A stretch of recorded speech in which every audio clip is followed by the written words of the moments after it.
bayan godiya ga Allah da salati zuwa ga fiyayyen halitta annabi Muhammad sallallahu alaihi wasallam, muna yi wa Allah godiya ya sake dawowa da mu yau a cikin karanta wannan littafi alhulasatul fiqhiyya.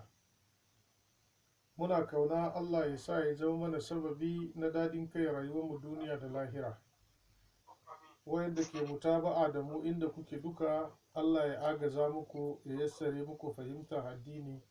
Ni da ku duka Allah ya sa mu yi yanda Allah yake so, mu rayu a ciki, mu kare a ciki, mu tashi a ciki ranar tashin kiyama karkashin tuta na annabi Muhammad sallallahu alaihi wasallam.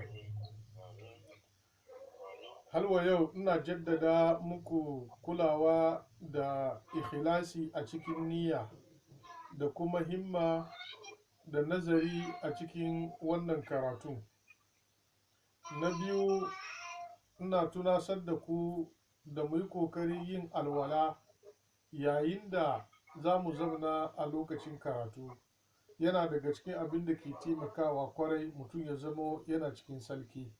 To Allah madauki sarki ya taimake mu. Mu dage bisa kan salatin annabi sallallahu alaihi wasallam da yawan istighfari, da yardan Allah hasken ilimi zai bude cikin kwakwalwarmu a cikin sauki. Daga cikin abin da muke tafiya da shi shine mukan taba wa'yansu abu kadan na kokarin gyara wasali. Mu yi magana bisa kan lugar larabci kashi guda uku ne: suna, fi'ili, harafi. Yan uwa sun yi kokari a ciki, Allah ya saka muku da alheri. Sannan muka faɗi suna, muka faɗi alamomin suna, shi kuma yan uwa sun yi kokari ciki, Allah ya saka muku da alheri.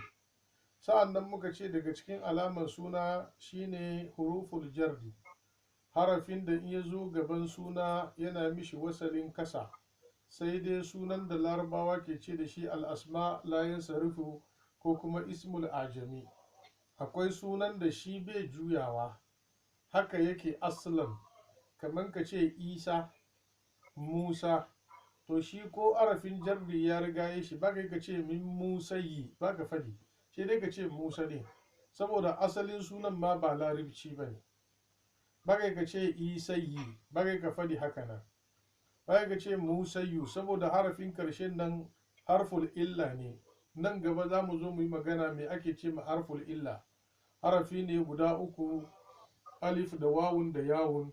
In sun zo karshe sunan yanda suke haka za a kira su, amma kai mai magana kai ne za ka yi ma abin bambanci. Haka kuma daga cikin sunanakin da yake ba sa sakewa, kai ka ce kaman Umar, kaman Usman, ba ka cewa min Umari, ba ka fadin haka nan. Ko da ka ce min, sai ka ce Umara, ka yi mishi fataha amma niyabatan anil kasra. Nan gaba duka mun zo mu kai wannan. Ba ka cewa Usmani, ba za ka fadi haka nan ba. To ire-iren wa'annan suna nan, kaman su Hindu, kaman Huda. To amma banda su, duk sunan da asalin shi larabci ne, to za a kira shi haka. Kuma sunan da ba larabci ba amma yana karban tagyir, to za a sake shi. Kaman Nuhu, lugan Nuhu ba na larabci ba ne amma yana karban tagyir. Wa iza azna minan nabiyina misakahum. Allah ya ce wa minka, wa min, kaga min yana cikin harful jarri ko? Ya ce wa min Nuhin. Amma Ibrahima aka ce, ba ce Ibrahimi ba, saboda Ibrahim suna ne da yake bai karban ismi ne da yake layan sarifu. Shi yasa kaji an ce wa minka, wa min Nuhin. Nuhu yana karban kasra, shi yasa an bashi. Amma shi aka ce wa Ibrahima, wa Musa, wa Isa. Alhalin tun da min ya zo kuwa, da za a kara zaidin ne, daga ce min Nuhin, sai ka ce wa zaidin, wa bakarin. Domin su zaidu da bakar suna karban wannan. Amma Ibrahima baya karban kasra. Ba inda za ka ga Ibrahim da kasra ko ta ina. To amma kai ne za ka yi mishi fataha niyabatin anil kasra.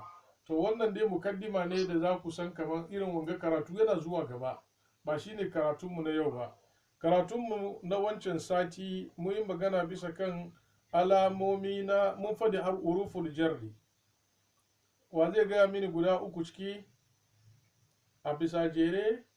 Bismillah malam, ina ji ya daga hannu amma ka mute kanka, ban jinka sai ka cire mute nan.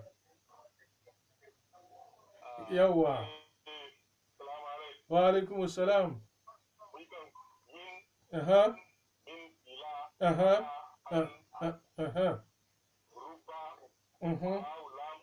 Aha. Allah sarki.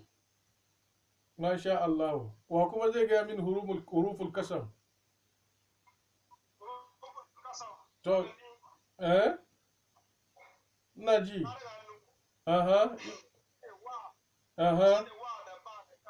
Aha. Jazakallahu khairan. To, a cikin wanda malam ya fari sauran guda nake bukata a tuna mini. Malam Hassan ya daga hannu ka fi amma ba a jinka malam Hassan. Ba a jinka ka mute wurinka ya mute. Malam Hassan wurinka ya mute. Okay, no problem. Ala hayyi hal mun samu abin da muke so. Allah ya saka muku da alheri. Yau abin da ke gaba shine suna. Idan ka gan shi kada ke rubuce, za ka fara kiran shi da farko, to don ma za ka yi mishi. In an ka rubuta Allahu, ba kowane harafi gaban shi, ba kowane kalma gaban shi, to ka kira shi don ma ne. Ka ce Allahu, da yake nan. Ka ce Muhammadu,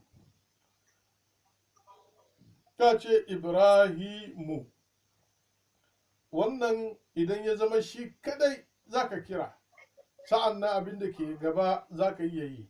Don haka ka ce Allahu la ilaha illa huwa.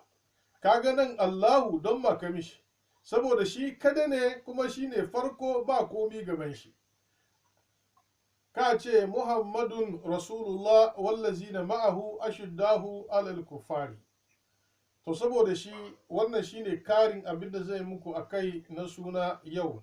In suna na rubuce kawai matukan suna ne, to don ma za ka yi mishi idan yana karban don ma ne. To, yau za mu shiga cikin kashi na biyu shine fi'ili. Fi'ili mana aiki. Shi kuma fi'ili ya kasu kashi uku. Fi'ili ya kasu kashi uku. Sai yasa akwai fi'ilil madi, aikin da ka riga ka yi ya wuce. Akwai fi'ilil mudari wanda yanzu ake yi. Akwai fi'il amrin wanda ake baka umarni yi. Wanda ya wuce shine past, ko wanda kake yi yanzu, da kuma na command yi. Sai sa yau karatunmu duka kenan. Karatunmu yau kan fi'ili ne. Fi'ili kuma ya kasu kashi uku. Na farko akwai fi'ilul madi, na biyu akwai fi'ilul mudari'u, na uku akwai fi'ilu amrin. Fi'ilu amrin command, yi kaza. Fi'ilul madi abinda ya riga ya wuce. Fi'ilul mudari abinda ake yi yanzu. Ina so a kiyaye wayannan. In Allah ya kai mu sabon sati sai mu gwada alaman da in ka gani za ka gane fi'ili ne. In Allah ya kai mu sati mai zuwa, abinda da ka gani to za ka gane cewa abin ga fi'ili ne. To Allah iya mana. To, za mu shiga karatunmu a yau a cikin al-khulasatul fiqhiyya ala mazhabi sadatul malikiyya. A ina muka kwana wancan lokacin? Wa yake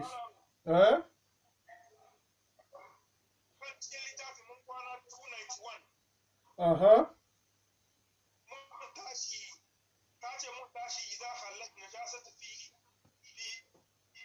Fi ma'i zaiti. Wa asalin wa labani. Ko. To. Yanzu wayanda ke rike da PDF muna kan page na 15.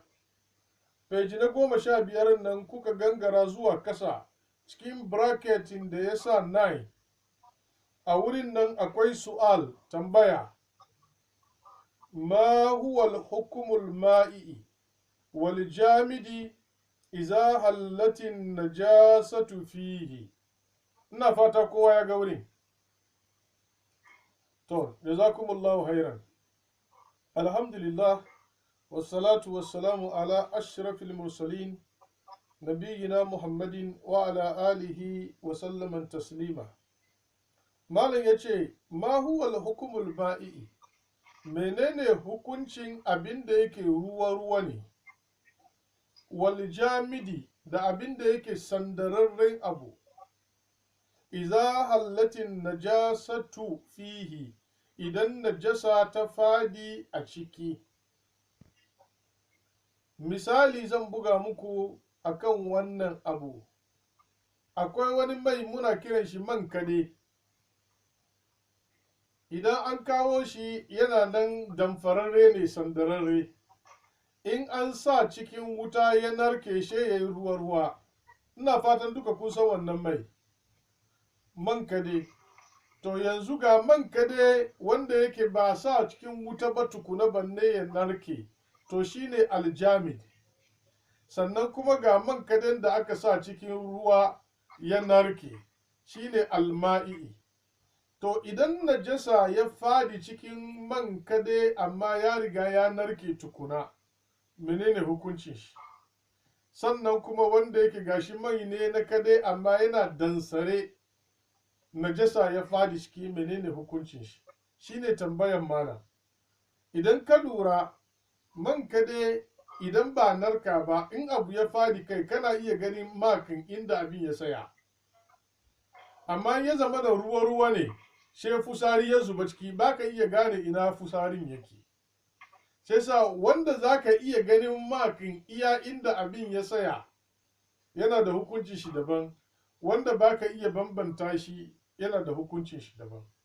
a nan malam ya ce jim bi ma'ana jawab, idza hallatin najasatu fi ma'i'in, idan najasa ta fadi a cikin abin da yake ruwa-ruwa, ka zaiti, kamar misalin mai. kun gani zait suna ne na wani abu. kafin ga shine sababin da yasa na mishi wasalin kasa na ce ka zaiti, kuma kafin nan yana daga cikin ababen da suka riga suna mishi wasalin kasa. ina fata mun fahimta, amma ban son karatun ya je haka. ina son ne mu yi ta lura da abin da muke karantawa da kuma amfanin da muke koyo dangane da wannan. ba zan faɗi shi da yawa ba. shi yasa ka zaiti kamar misalin mai, wa asalin ko misalin zuma, wa labanin ko misalin nono, wa ma'in ko kuma zallan ruwa, ko kuma ma'ul wardi ko kuma ruwan tulare, wa nahawihi da abin da ke kama da wa'annan ababa. in dai najasa ya fadi ciki, malam ya ce jawabi ta najasa, wannan abin da yake ruwa-ruwa najasa kuma ya zuba ciki, shi ma ya zama najasa, saboda baka iya raba shi da wannan abin. walau kasural ma'i, ko da abin da yake ruwa-ruwan nan da yawa ne, komin yawan shi, tunda najasa ya fadi ciki kuma baka iya raba shi da ruwa, to ya zama najasa ko da abin na da yawa. wa kallatin najasatu, komin kankantan najasan kuma, malam ya ce kanuktatin min bauli fi kanatiri, kamar misalin digo na fusari a cikin kogi. idan kogin sayayye ne wuri kwance wanda ruwan bai gudu, sai aka zo aka yi fusari a ciki, komin yawan ruwan ya zama najasa. wannan shine fikihun malikanci, akan haka suke tafiya. har wa yau za ku sake lura a nan, na ce kanuktati, kaga na ce kafin nan shi yana cikin hurufin da ke yi suna kasra. an nukta digo sunan wani abu ne, shi sa kanuktati. sannan yanzu na ce min, shi na ce bauli. saboda min kuma yana daga cikin irin wa'annan sunanaki. Ina fata kun fahimta. Sa'an nan kuma fi kanatiri, fi kuma yana daga ciki, shi yasa a cikin kogi shi ma kanatiri.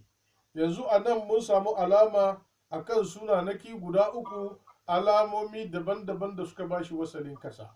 Allah shi ne masani. Malam ya ce, mimma zukira haza huwal mashhuru.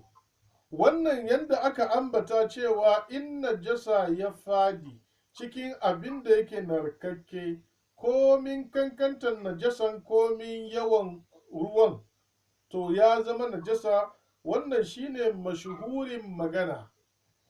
Mukabiluhu ya kulu, amma akwai wani kauli daban wanda bai ganin ya najastu. Wannan kuma saboda wata hadisin annabi sallallahu alaihi wasallam da yake cewa iza balagal ma'u kullataini la yanjusuhu shay. Idan ruwa ya kai drum biyu, to ba abin da ke mai da shi najasa kuma. Wannan hadisi yana nan. To wa'yansu daga cikin malumman malikawa suna riko da wannan hadisi cewa in najasan ya zuba cikin ruwan kuma ya zama ruwan na da yawa ta inda baka iya ganin alaman najasan, in ka sunsuna baka jin ware shi, in ka duba da ido baka ganin najasan ya sake mai kwala, in ka sa baki baka ganin testin shi ya sake, to har wayau ruwan na cikin sarkin shi. Ina fata kun fahimci wannan matsala. To amma maganan da ya fi shahara, matukan kaga zuban najasa cikin ruwa, to komin yawan ruwan ya zama najasa. Wannan shine abin da ya fi shahara. Amma mukabiluhu, mai wani ra'ayi daban kuma, al-mukabala shine opposite side. Akwai wani option daban kuma, shine ma'anan magana. Yakulu shi yana cewa inna kalilan najasati, ka sani cewa najasa kankani, la ya durru kasirar ta'ami, baya cutar da abinci da yawa, kama ya tanajjasul jamidi iza waka'at fihi najasatu. Malam kuma a nan ya ce kamar yadda aljamidi, abin da yake sandararre kamar man kade da ba narka ba tukuna, iza waka'at fihi najasatu, idan najasa ta fadi a cikinta, aw matat fihi alfa'aratu, ko kuma alfa'aratu bera ta mutu a ciki, wa nawuha da abin da ke kama da wannan, min kulli hayawanin, na daga dukkan dangin dabbobi, almaitatuhu najisun, wanda yake mushe shi najasa ne. Yanzu malam ya kira bera a bisa misali, amma duk wani dabban da mushen shi najasa ne ya fadi cikin abin da yake abin sandararre ne, ba ruwa ba, malam ya ce wannan kuma yana zamowa najasa shi abin. Da dalili na gaba, menene dalilin? In zanna sarayanun najasati fi jami'ihi, idan mutum ya zaci cewa wannan najasan da ya zuba cikin abin da yake sandararren ga, najasan ya gudana ya mamaye ko'ina cikin abin, to lokacin abin kuma ya zama najasa. Bi an tara maksuha fihi, ta inda mushen da ya fadi cikin sandararren mai ya mutu ciki, ya dade, kamin ka zo ka bude ma ka fara jin wari gaba daya, wanda ko ka dibi wani bangare jikin man ma ka susuna kana jin warin mataccen abin, to lokacin ko ina cikin man ya zama mushe, ya zama najasa ko da sandararre ne. Da fatan magana yana muku wadihan. Fa in lam yazunna saryanuha fi jami'ihi, idan baya zaton gudanan najasan a cikin dukkanin abin da yake sandararre, to fa yatanajjasu minhu bi kadri ma zanna saryanin najasati, a lokacin gwargwadon abin da zai yi najasa a cikin wannan shine gwargwado inda ya zaci cewa mushin nan ya taba. Misali halwa yau bisa kan man kade, bera ya mutu cikin man kade narkakke, to wannan man kade narkakke duka najasa ne, zubarwa za yi. Amma man kade sandararre wanda ba a nika ba tukuna, ba a sa wuta ya narke ba, she bera ya mutu ciki, da ka zo ka bude iya inda beren ya taba daidai wurin za ka yanka kayar, sauran yana da salki. Amma ya mutu ya saura ciki ya dade, halwarin shi ya kama ko'ina, to lokacin duka kuma ya zama najasa. Ina fatan wannan hukunci ya yi wadiya. To, malam ya ce, fayatanajjasu minhu, a lokacin zai zama najasa ne bi kadri ma zanna saryanin najasati, gwargwadon yadda ya zaci gudanar najasan nan, garwayan shi nan a cikin wannan abin fihi a cikinta. Wa huwa yaktalifu bi iktilafil ahwali. Wannan abu idan man sandararre ne ko abin da mushe ya fadi ciki ko najasa sandararre, yana swabawa gwargwadon halin abin yadda kuma abin ya mutu ciki. Amma ku lura ya ce dabban da mushe shi haramun ne. Mun san fara mushe shi ba haramun ba ne don bai da jini. Kyankyaso mushe shi ba haramun ba ne don bai da jini. Shi yasa su ko sun fadi cikin abin da yake ruwa ne, ka cire ne kawai ka yar, amma ka yi amfani da bin. Amma abin da ke da jini, to shi mushe shi najasa ne, in ya fadi cikin irin waɗannan za a zub da shi. Don haka mala ya ce wa huwa yaktalifu bi ikhtilafil ahwal, yana swabawa da swabanin halin abin da halin najasan. Min ma'i'anin najasati, na daga dangin abin da yake nan najasa ne ruwa-ruwa, wa jumudiha, da abin da yake sandararre, wa tulu zamani, da dadewan mushen a cikin abin, wa kasirihi, da kuma kankantan kwanakin da ya yi. Watakila da ya fadi ciki ya kai wata, da ka zo ka bude ya doki doyi, to gaba ɗaya ya zama najisa. Amma da ya fadi ciki jiya ne ko yau ko da safe, to ka gani zamanin ya yi karanci, ya sa sauran ba zai iya daukan dangin mushe na wari da ke ciki ba, a lokacin sauran ya zama abu mai salki. A nan malam ya ce, fayyarfa'u minhu bi kadiri ma zanna saryanu hafihi, sai ya fidda gwargwadon abin da ya zaci cewa mushen nan ya taba cikin abin da yake sandararre, wa yasta'malu baki, in ya so ya yi amfani da abin da ya saura. Abin da ya saura abu ne da yake tahiri. Walau shakka fi saryaniha fihi, da za a ce ya yi shakkan cewa wannan mushen din da ya fadi bisa kan abin da yake sandararre ya mamaye ko'ina ya garwaye da shi, to lokacin nan ya da inda ya yi shakka, abin da ya saura ya zama abu da yake mai sarki. li'anna tahama la yutrahu bi shakki, malam ya ce abinci ba a yarwa saboda ana shakka. Mun fahimci matsalan da kyau? Halwa yau ina kan misalin bera ya fadi cikin man kade wanda ba narka ba. Da ka zo kaga daidai inda ya fadi, da ka cire beran, she ka yanka gwargwadon inda kafafun beran da jikin shi yake, she ka yar. Sauran man na nan abu mai salki. Shakkanka, kai watakila ko dai abin ma ya fi haka, wannan bai sa ka yar, domin ba yar abinci da shakka, ana yarwa ne da yakini. Ta ina za ka samu yakini? Shine idan ka sunsuna kaga still kana jin warin bera, to which means halwa yau akwai sauran illa. Amma idan ka sunsuna baka jin warin bera, to wannan abin ya zama mai sarki, za ka yi amfani da shi. Ba a yadda abinci saboda zallan shakka. Malam ya ce, haza kulluhu idza kanatin najasatu ma'ian. Wannan muna buga misali idan najasan nan da ya zuba abu ne da yake ruwa-ruwa, au jamidan ya tahallalu min hashai, ko kuma najasan da kanshi abu ne sandararre, amma abu na iya narkewa jikin shi ya fita. to shi ma in ya fadi ciki hukuncin shi kenan. Bihi lafin najasatu la ya tahallalu min hashai, sabanin najasan da in ya fadi cikin abu komi bai fita jikin shi. Wani irin najasa kenan?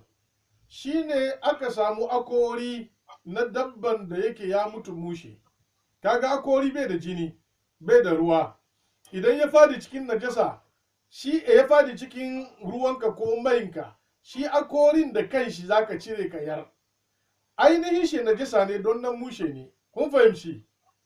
Kuma ya fadi cikin abu wanda yake mai sarki, to amma bai narkewa shi akori, bai da jini jikin shi, bai da ruwa jikin shi. Kun fahimci matsalan? To saboda shi wannan bai mai da ruwanka najasa, kuma bai mai da manka ya zama najasa. To saboda shi a nan malam ya ce, bi khilafin najasatu ya tahallalu min hashai, la ya tahallalu min hashai, sabanin abin da yake najasa ne, amma ba wani abu da ke tasewa daga jikin shi ya zama ruwa-ruwa da zai garwayu da abin da ya fada a ciki, kal azmi, kamar misalin kashin mushe. Kashin rago ne, amma wannan rago ya mutu mushe ne, to kashin najasa ne, amma in ya fadi cikin ruwa ka cire kashin ne kawai ka yar, domin kashi bai komai. Wasinni ko akori, fala ya tanajjasu, wannan lokacin ba zai maida abin da muka ambata najasa ba. Ma zukira min sukuti hafiha, duk abin da akori ko kashi ko abin da yake bai da ruwa-ruwa ko jini jikin shi, ko da abin najasa ne, in ya fadi cikin abu bai mai da abin najasa. Da fatan matsalan ga yayi wadiya.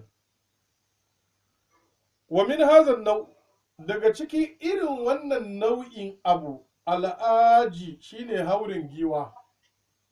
Na gaya mana aji da ainun shine haurin giwa.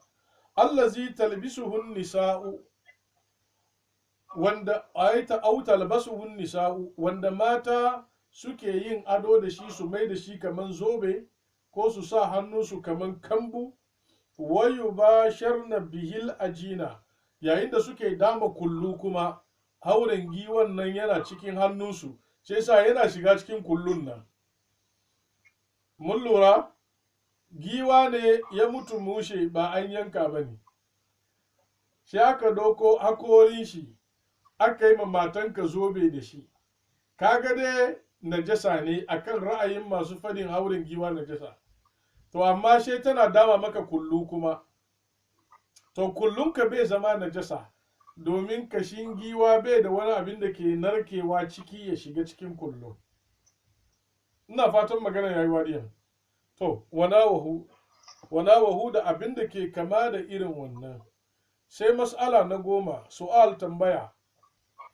Hal yaqbalu ma tanajjasa tadhira? Shin abin da ya riga ya zama najasa, ya yu a salkake shi ya zama kuma ba najasa ba? Shine tambaya. Jawabi, innal ma'i'at, ka sani duk abin da yake ruwa-ruwa ne, wana waha da abin da ke kama da shi, iza hallat fihan najasatu, idan najasa ta fadi a ciki, fa innaha najisun, to wannan abu shi ma ya zama najasa. Wala yakbalu tadhir, baya karban salkakewa. Nono ka ne yaro ya fusari ciki, ta ina za ka dibe fusarin ka bar nono? Bai yi, shi sa ya zama najasa, magana ya kare. Fala yakbalu tadhir bihal, ta ko ina in dai abin ruwa-ruwa ne, najasa ya zuba cikin ruwa-ruwa, to bai yiwa a ce an salkake shi. Kama la yakbaluhu lahamul lazi tubiha bin najasati, kamar naman da aka dafa da ruwan najasa, ba yanda za yi a salkake naman nan, saboda ruwan ya riga ya shige jikin shi. Don haka bai yiwa a ce yanzu kuma an tawase ruwan najasa ya fita jikin nama, domin da shi aka dafa, bai yiwa. Wa zaitunin lazi muliha biha, haka kuma zaitunun da aka mai gishiri wanda ya shafi dangin nau'in najasa, bai yiwa ka fidda shi a jikin shi.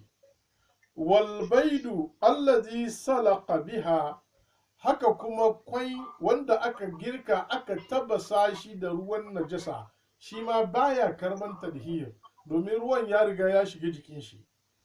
Wal fakhar da kuma kasko ko in ce tulu wanda ake yi na kasa. Mun san tulu ai, tulu da ake yi na kasa shi ake kira fakhar. Allazi tanajjasha bi shay'in algawasi kasirun nufuzi, wanda ya kamu da najasa wanda yake naso da yawa a ciki yana da tasiri fi ajza'il fakhar a cikin dangin wannan kasko ko tulu, bi an kana najisu ma'ian, ta inda wannan najasan ya zama wani abu kamar ruwa-ruwa, ala misali kalbauli kamar fusari, wal ma'ul mutanajjis ko ruwan da ya garwayu da najasa, waddami ko jini, iza makasa mudda idan ya dade a ciki. Shi tulu da ake yi na kasa, in ka sa abu ciki kasan na shan abin inda abin ruwa ne, to matukan ya saura ciki ya dade hal tulun ya sha abin kuma abin najasa ne, to ba za ka iya salkake tulun ba kuma domin yana shan ruwa tun da shi kasa ne. Ina fatan wannan matsala ya yi wadiya. To a nan malam ya ce iza makasa muddatan ya zunnu siryan, idan ya saura ya dade wanda yana ganin cewa ya garwayu da wannan nauyin najasa, to baya karban tadhir, ba abin da zai sarkake shi. Ma zukira fi ajza'ihi, na dangin abin da muka ambata wanda ya shafi dangin nauyin abin da yake asali daga kasa aka yi, in an zuba abu kuma yana yiwa ya sha abin. Wa mislil fikhar, misalin tulu ko kuma awaniyal khashab, kop da ake yi na itace, shi ma itace yana sha, in ka zuba abu ruwa ciki yana sha, ya zama na wannan kop kuma kana sa giya mai alcohol a ciki har yana sha ya sha, to shi ma baya karban tadhir. Allati yumkinu saryanin najasatu ila dahiliha, abinda yake yana yiwuwa narkakken najasa ya sauka ya shiga a cikinta ya zamna, yana shiga cikin kasa, yana shiga cikin itace. In kai kofin itace kana sa najasa ciki, to bai karban sarkaka. Haka tulu da duk abin da ya kama da wannan. Wa yukayyidu tanajjus al-fakharu bi shartayn, malam yace tulu ana cewa tulun ga ya zama najasa, amma akwai kaidi guda biyu da ake ajiyewa sannan a ce tulun ga najasa ne. Awwalu, na farko, an yakuna najisu allazi halla fihi gairu khamrin tahajjara aw tahallala, ya zamo najasan da yake fadawa a ciki ba giya ba ne, imma daskararre ne ko kuma wanda yake an tace shi. Amma alhamru allazi tahajjar, amma giya wanda yake ya daskare, au takhallala ko kuma an tase alkawalikin da ke ciki wanda ya koma zallan ruwan inabi, yanzu ba a kiran shi kuma giya. Fa inna ina'ahu yutahhiru bit tahajjuri aw tahallul, a lokacin nan kwaryan wannan giyan ko kofin shi ko kaskon nan yana zama abu mai salki yayin da an riga an tase alkawalin da ke ciki sannan aka sa. Shi sa idan ka zuba giya cikin kofin itace wanda alkawal na tare da shi har yana shan wannan abin, to kofin ya zama najasa. Amma in ka zuba ruwan inabi, shi sa zan differentiate muku giya da ruwan inabi. Wanda ba alkawal sunan shi ruwan inabi, wanda alkawal ke ya saura ciki sunan shi giya. Shi sa zallan ruwan inabi baya mai da abin ya zama najasa, ko da yake daga asali guda suka fito. Allah shine masani. Sharadi na biyu, wa Allah yuharrika al-fakharu bin nari, ya zama da shi tulun nan kuma ba a girka shi a cikin wuta ba, fa in uhurika tahura, idan an kona tulun da wuta ya kuma komo abu mai sarki. Idan tulu ne wanda ka sa ruwa ciki nan najasa ya iya ya sha, to in ya sha tulun kuma ya zama najasa. Amma in aka kawo tulun aka zo aka kife da wuta, wuta ya fura shi ya yi zafi sosai, to duk wani ruwa da ke ciki wutan na me yana narkar da shi ya tafi da shi ya bushe. Shi yasa abin da ya sha na giyan nan kuma ya tafi, lokacin abin ya komo asalin shi mai sarki. Ina fata misalan nan yayi wadiya. Repeat. Repeat abin da na faɗi.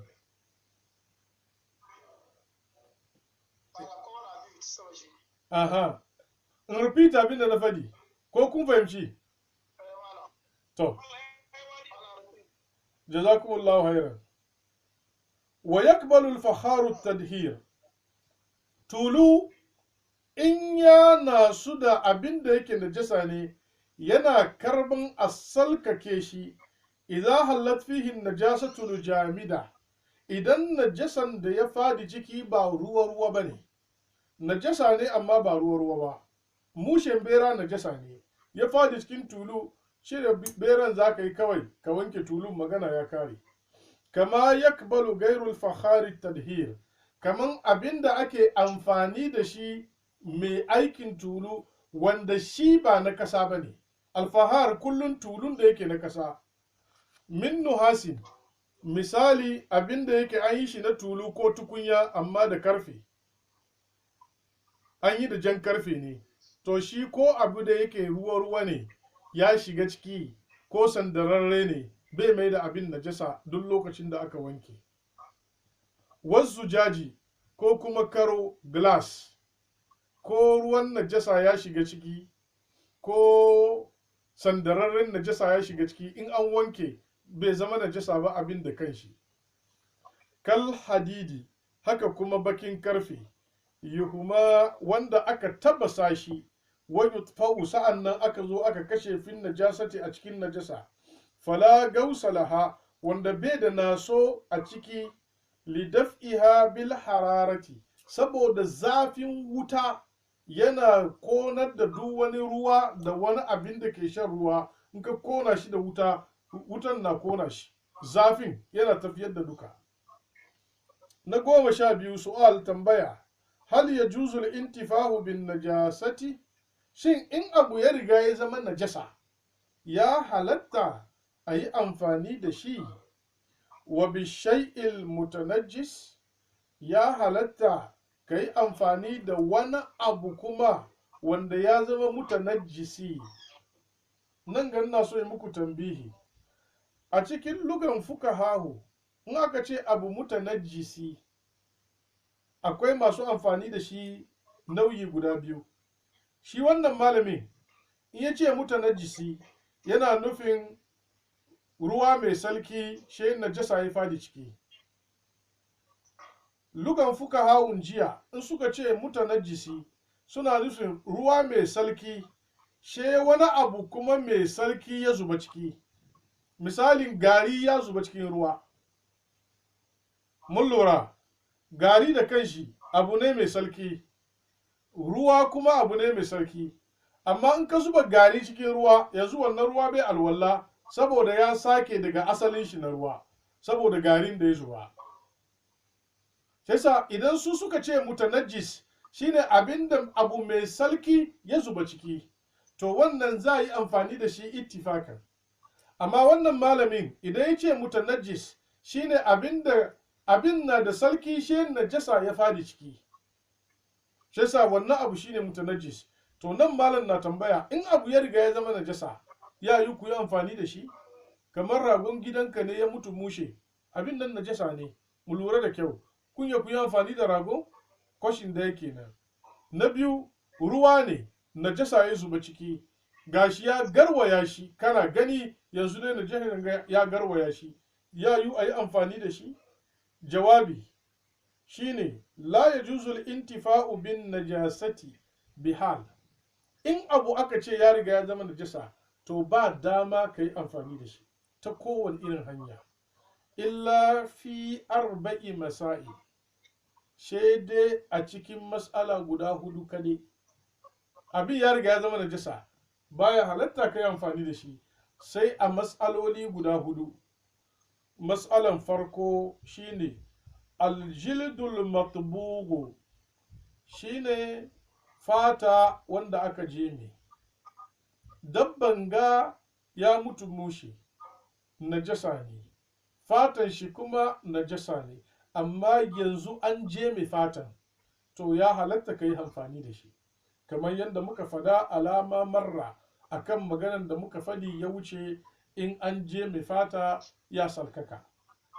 Na biyu, walamul maitati lil mutarri, naman mushe ga mutumin da ya shiga cikin kunci mai tsanani. Kaga mushe najasa ne, to amma ka shiga cikin kuncin da in baka ci ba za ka halaka, to wannan wuri an baka dama ka yi amfani da shi. Wal khamru, na uku shine giyan da ke sa maye, li'isagatil gussati fakat, wanda za ka sha ne don ya tafiyar da wani abin da ya make a makogoro, shine isagatil gussa, abu da ya make maka makogoro, wani abu ne ya sharke ka kayaye sauran wurin, ka juya ba ruwa ba komai, daga nan sai giya kawai da kake samu, za ka samu ka kurba abin ya wuce, to wannan lokaci an baka dama ka sha, tare da cewa giya najasa ne, to amma yanzu an baka dama ka yi amfani da shi. Mushe najasa ne, an baka dama ka ci in kana cikin masuwa. Fata na mushe najasa ne, amma idan an jeme za ka yi amfani da shi. Sai malam ya ce, fala ya juzu dawa'u bihi, shi giya wanda ke sa maye baya halatta ka yi magani da shi. Walau ta ayyana, ko da an ce maganin ga shaidai giya, malam ya ce ba dama ka yi amfani da shi. A ce abu kaza da ya same kanga sai dai giya shine maganin shi, malam ya ce ba dama.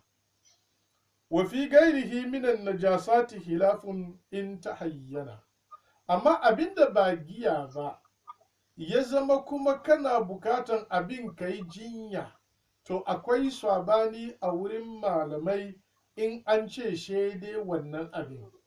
Misali jini mai zuba najasa ne, sai aka ce ga wani wuri jikinka ya ji rauni, ana bukatan a daskare jini a sa wurin a yi maka magani, to a cikin wannan akwai sabani a wurin malamai, kasancewar shi najasa kuma ya zama shi ake bukata tukun a yi maka jinya. Wayansu malamai suka ce babu laifi, wayansu suka ce ba a yadda ba, saboda masu ganin ba laifi suna yin hujja da cewa famanid durra gaira bagin wala adin fala isma alaihi. Duk mutumin da ya shiga cikin masuwa, ya shiga cikin kunci, duk abin da aka hana shi to ba laifi. Kamar an hana ka cin mushe, amma an baka dama kana jin yunwa. Haka kuma an hana ka yin magani da najasa, amma in ya zama sai shi ba laifi. Su kuma masu ganin akwai laifi suna yin hujja da hadisin manzo Allah sallallahu alaihi wasallam da ce ma anzalallahu da'an illa anzala ma'ahu dawa. Babu wani abu na ciwo da Allah ya kawo face ya kawo mai magani. Sannan hadisi ya ci gaba da cewa Allah bai sanya samun lafiyanku cikin abin da ya haramta muku ba. Wato Allah ya haramta maka yin abu to ba lafiya a wurin, don shi ba wani ciwon da za ce shaidai abin da ya zama haramun kada zai maka magani. A'a, in ka rabu da shi akwai wani maganin daban, watakila baka sani ba ne tukuna. To masu ganin wannan ra'ayi dalilin su kenan, masu ganin wannan ra'ayi dalilin su kenan. Allah madauki sarki shine masani. A nan ga malam ya ce wa fi gairihi, amma banda giya minan najasati na daga dangin najasa akwai khilafun, akwai sabanin yin magani da najasa in ta ayyana, in ya zama dole sai dai kayi amfani da wannan. Amma wala ya juzu shurbuhu li daf'il atashi, baya halatta mutum ya sha giya wai saboda ya dauke wa kanshi kishin ruwa. Kishin ruwa ya kama mutum wanda kana neman ruwa ka sha baka samu ba, baka samu komai ba shi giya. Maluman fuqaha'un malika sun ce ba za ka sha ba. Don me? Don giya bai dauke kishin ruwa, shi dai kara maka. An baka dama ne in kan masu ka yi amfani da abin da yake haramun da wani sababi don ya tunkure maka bala'in da kake ciki. To amma giya bai dauke kishin ruwa, shi yasa ba za ka sha don kishin ruwa ba. Li'annahu yaziduhu, domin giya yana kara kishin ruwa ne. Saboda shi don zallan kishin ruwa dai ba za ka sha ba. Wa ajaza zalika al-hanafiyatu wa shafi'iyatu. Amma hanafiya da shafi'iya su sun ba da dama ka sha giya don sananin kishin ruwa lidaf'il halaki, domin ka tunkude wa kanka hallaka, bi adamin rutubati la lil atshi, saboda rashin ainihin kasancewan makogoro ya yi danye-danye. Ar-rutuba shine abin da ya yi danye-danye, amma da za ka fassara shi nan a wurin karatu ko a wurin wazi, sai ka ce li adamin rutubati, saboda bushewan makogoro. Mun lura da kyau? Kalmar rutuba shine abin da ya danye-danye. To, idan abu ba daidai ba ne, wani abu ne busasshe ne. Yasa cikin hausanmu in za ka yi magana wurin wa'azi sai ka ce li adamin rutubati, saboda bushewa na makogoro. Amma lugan rutuba shine abin da ya danye-danye. Sai sa su shafi'awa da hanafiya sun ba da dama ka sha giya don ya jika maka makogoro. Mun lura?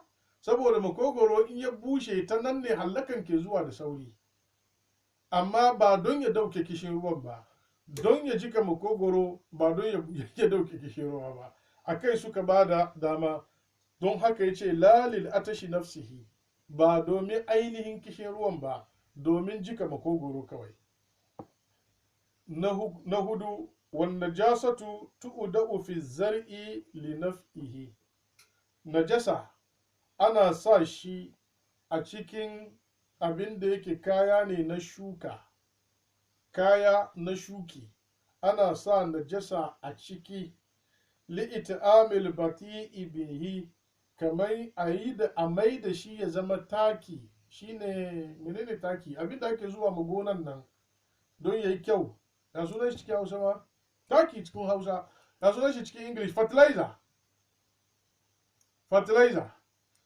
Albati shine kankana. Watermilo kenan ko? I think Mr. Gaza. Watakila na ce watermilo, yan Newton sun fi ganewa.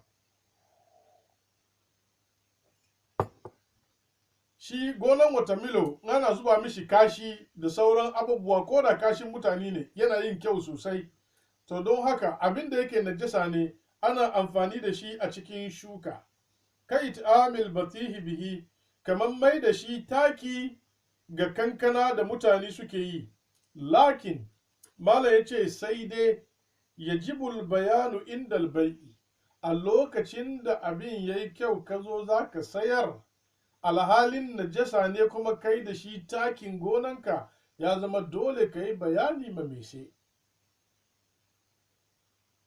Kashi kake zuba ma kankana, kankana ya zo girma ya kyau ya yi fahimta, ka zo ka yanka. In ka zo kasuwa sayarwa sai ka ce wannan wallahi ruwan kashi yake zuba mishi, shi sa ya yi kyau, ka gaya mishi. dole ya kamata kai mishi bayani. Irin fertilizer da ka zuba na ruwan kashi ne. A nan kuma ku lura da wannan wurin, kalmar it'am shine ciyarwa. Amma albati shi kankana baya cin abinci. Shi yasa baka cewa saboda a ciyar da kankana, a'a, saboda a zuba mishi taki, domin shi baya ci. Ana zuba mai ne domin yayi kyau. Wannan in za ka yi bayani ma mutane, sai ka fassara it'am da taki, kar ka fassara it'am da ciyarwa. Mun lura ko? In ka ce ciyarwa, kama ana ba kankanan kashi ne yana ci, alhalin yadda abin ba haka yake ba. Amma haka yake a rubutu, haka kuma yake a wurin malamai. In an faɗi shi abu ne da yake ana fahimtar shi. Don haka na fassara al-it'am a nan gada da taki, amma lugan shi shine ciyarwa. lakin yajibu al-bayanu inda al-bai'i, sai dai ya zama dole kai bayani a lokacin da za a sayar. wa yajuzu tarhu al-maytata lil kilabi, ya halatta a jefa mushin dabba da yake ya zama najasa ka ba karnuka su ci. Me yasa ake wannan magana a nan? Domin karen gidanka kai ke da responsibility ka ba shi abinci. To she dabban gidanka ya mutu, to ya zama najasa, kuma an hana ka amfani da najasa. In ka ba karenka ya ci, ai ka yi amfani da shi. Mun lura, to kar ka yarba shi ya ci ba komai, ya halatta a doki mushe a ba karnuka su ci, wannan babu komai, ba a cewa ka ci najasan kai. Babu laifi.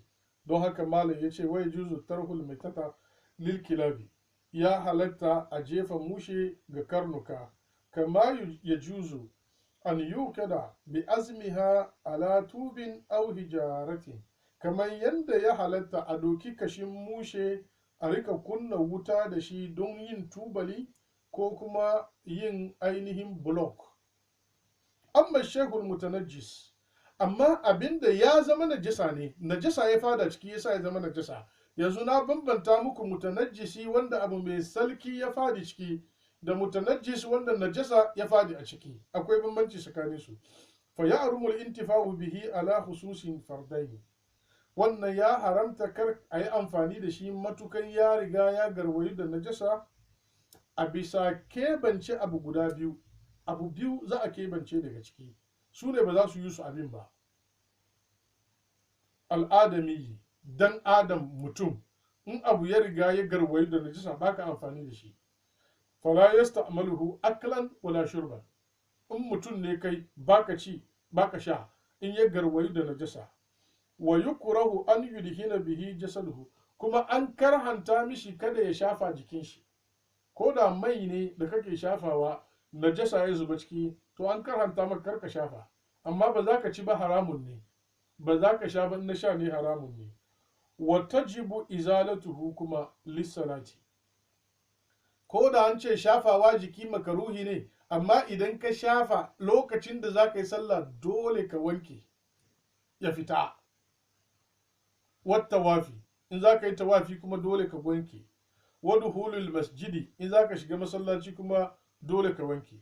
Sai sa tajibu izalatuhu, gusar da shi ya zama wajibi don yin sallah lissalati, wata wafi ko don yin tawafi, waduhulul masjidi ko don shiga masallaci.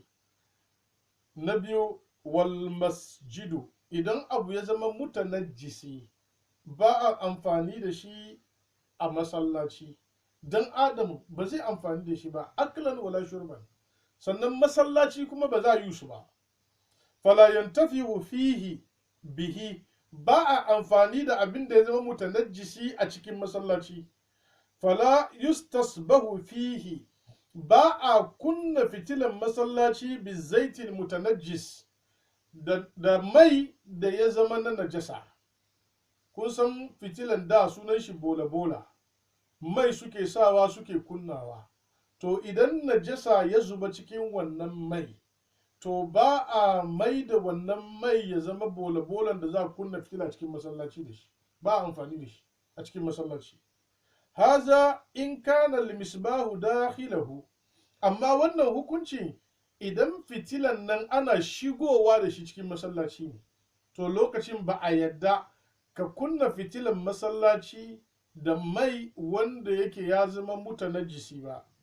Fa in kana harijuhu, idan fitilan masallacin ya kasance wajen masallaci yake ake kunnawa, hasken na zuwa cikin masallaci, wannan babu laifi.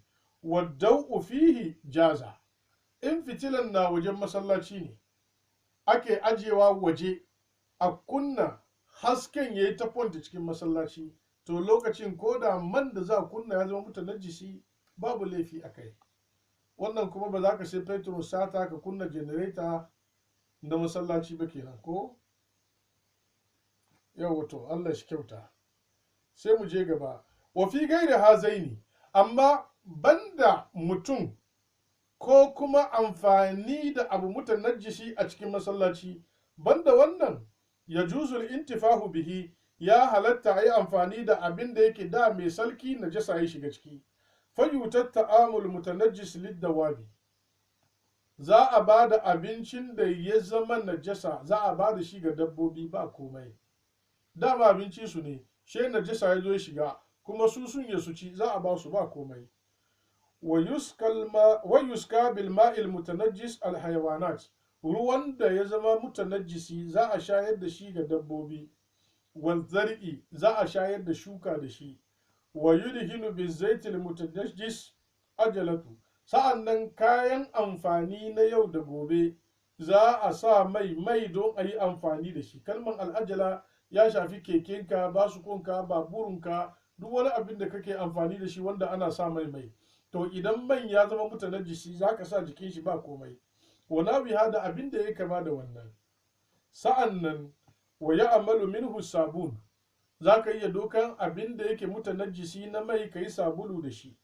Wa gairi zalika da ma abin da yake koma bayan wannan. Wala ya zuzul bai'uhu, amma baya halitta ka sayar. Li adami imkani tadhirihi, saboda ba a iya a salkake shi. Mai ne najasa ya zuba ciki, to shikenan sai ka yi amfani da shi ya zama sabulu, ka yi amfani da shi jikin kekenka, ka yi duk, amma bai halitta ka sayar, domin idan ka sayar ba iya salkake abin, mai shi zai cusu da abin da ka sayar mishi. Don haka malam ya ce la yajuzul bai, baya halitta a sayar li adami imkani tahirihi, don ba a iya a salkake shi. Khilafan li ibn wahabin alqa'il bil jawaz, wannan ra'ayi da muka fada ya saba da ra'ayin malam ibn wahab wanda ya ce ya halatta ma ka sayar. Shi yasa a cikin malamai ibn wahab shi ya ce me, ya halatta kai me ka sayar, amma kai bayani. Wa amma in amkana tadhirahu, amma idan yana yiwuwa abin da ya zama najasan nan an yi a salkake shi, ka saubi, kamar tufa ne najasa ya zuba ciki, kaga haka wanke an salkake, to wannan ya halatta ka sayar. Fa yajuzu bi sharti an yubayyana al-ba'i'u ma hadasa lahu, a lokacin ya halatta ka sayar, amma da sharadin mai sayarwa ya yi bayani ma wanda zai sai abin da ya faru ma rigan nan, wannan kaga riga fusari ya zuba a ciki, saboda kar shi ya ga abin sabo ne je yana sallah shi. Amma an kai bayani iyaye wanke najasan ya fita, magana ya kare. Ma hadasa lahu min at-tanajjusi, abin da ya same shi na najasa. To ina ta kamar mun ci lokacin mu ko rashin farawa da sauri. Insha Allah mu karasa mu je.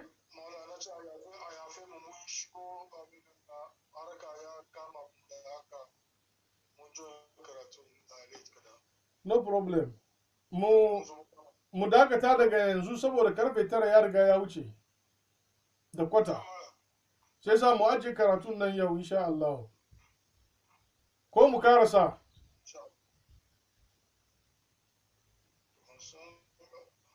Ra'ayi ya saura wurin ku, mu karasa ko mu ajiye? Mu ajiye ko? To ba laifi, to jazakumullahu khairan, to ba laifi. Insha Allah, Allah ya kai mu sabon sati sai mu tashi bisa kan hal yajuzu isti'malul harir, abinda yake riga da aka haramta ma namiji kar ya sa, shine silk. Insha Allah, Allah ya kai mu sabon sati kai za mu tashi. Wa sallallahu wa sallim ala nabiyyina Muhammadin wa ala alihi haqqa qadrihi wa miqdarihi al-azim. Jazakumullahu khairan. To ina ji shi. Na'am. Mutanajjisi